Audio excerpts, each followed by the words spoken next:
গোরস্থান থেকে এক রাতেই গায়েব ৫টি কঙ্কাল। স্থানীয়দের ভাষ্যমতে শুক্রবার দিবাগত রাতে কবরস্থানের বিভিন্ন পুরনো কবর খুঁড়ে কঙ্কালগুলো চুরি করে নিয়ে গেছে সংঘবদ্ধ চোরের দল। আমার ৬৫ বছর বয়সে আমরা বা পূর্বেও আমরা কোনোদিনও শুনিনি এই কবর থেকে কঙ্কাল চুরি হয়। এই জীবনের প্রথম আমরা শুনতেছি বা দেখতেছি যে কঙ্কালগুলো যে চুরি হচ্ছে এগুলো বিশাল একটা চক্র হয়তো এর কাজ করতেছে। লোমহর্ষক ঘটনাটি ঘটেছে পাবনার সুজানগর উপজেলার চীনাখড়া কেন্দ্রীয় কবরস্থানে। জানা যায় ঈদুল আজহা উপলক্ষে গত কয়েকদিন যাবৎ এ গোরস্থানের বিভিন্ন অংশের ঘাস লতাপাতা আগাছা কেটে পরিষ্কার পরিচ্ছন্নতার কাজ চলছিল। তাই প্রতিদিনের মতো শনিবার সকালেও শ্রমিকরা পরিচ্ছন্নতার কাজ শুরু করেন। এক পর্যায়ে তারা দেখতে পান গোরস্থানের শেষের দিকে ৫টি কবরের মাটি খোঁড়া এবং কবরের মধ্যে কঙ্কাল নেই। পরে কমিটিকে জানালে পুলিশে খবর দেয়া হয় এবং ঘটনার সত্যতা জানা যায়। চা খাওয়ার জন্য বাজারে আসার পরে আমি শুনতে পাই যে এখান থেকে কঙ্কাল চুরি হয়েছে, যা ইতিপূর্বে কখনো আমি শুনি নাই।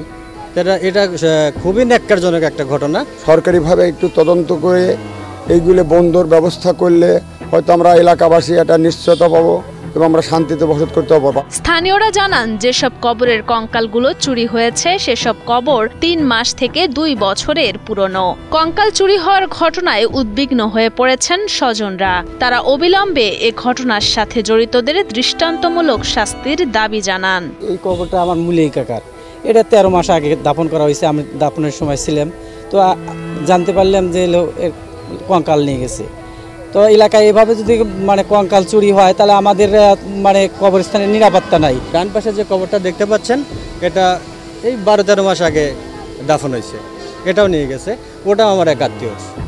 তা আমি আপনাদের মাধ্যম দিয়ে জানাতে চাই, প্রশাসনকে দৃষ্টি আকর্ষণ করতে চাই, তারা যেন এটা সুষ্ঠু তদন্ত করে যাতে একটা বিহিত হয়, সেটা আপনাদের মাধ্যমে আমি জানাতে চাই। এটা আমরা সরকারিভাবে বা আরও এলাকার কিছু জ্ঞানী গুণী যারা আছে সমন্বয় এইগুলো তদন্ত করা উচিত বা এইগুলোর প্রতি আমাদের খেয়াল রাখা উচিত যে আসলে এই কাজগুলো কারা করে। এরকম করে একটু তৎপর হলে পারে এগুলো ধরা সম্ভব বা এগুলো প্রতিহত করা যাবে। কঙ্কাল চুরির বিষয়টি জানার পরপরই তদন্ত শুরু হয়েছে বলে জানান পাবনার সুজানগর সার্কেলের সহকারী পুলিশ সুপার রবিউল আলম।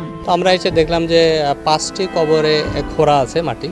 আশা করি এর একটা সুষ্ঠু সমাধান বা তদন্ত শেষে ভালো একটি ফলাফল পাওয়া যাবে বলেই আমরা আশা করতেছি। মাত্র ২.৫ মাস আগেও সুজানগর উপজেলার আমিনপুর কবরস্থান থেকে চুরি হয় ১৭টি কঙ্কাল। পরপর দুবার ২টি কবরস্থান থেকে কঙ্কাল চুরি হওয়ায় একই চোর চক্র কাজ করছে বলে ধারণা করছেন পুলিশ। এখানেও হাড়গোড় অনেক কিছু চুরি হয়েছিল, সেটাও আমাদের তদন্তাধীন আছে। আমাদের কিছুটা অগ্রগতি আছে, আমরা যে একেবারে পিছিয়ে তা না। আশা করি ওই যে একই, আমরা মনে করছি যে ২টি গ্রুপ সম্ভবত একই জন হতে পারে।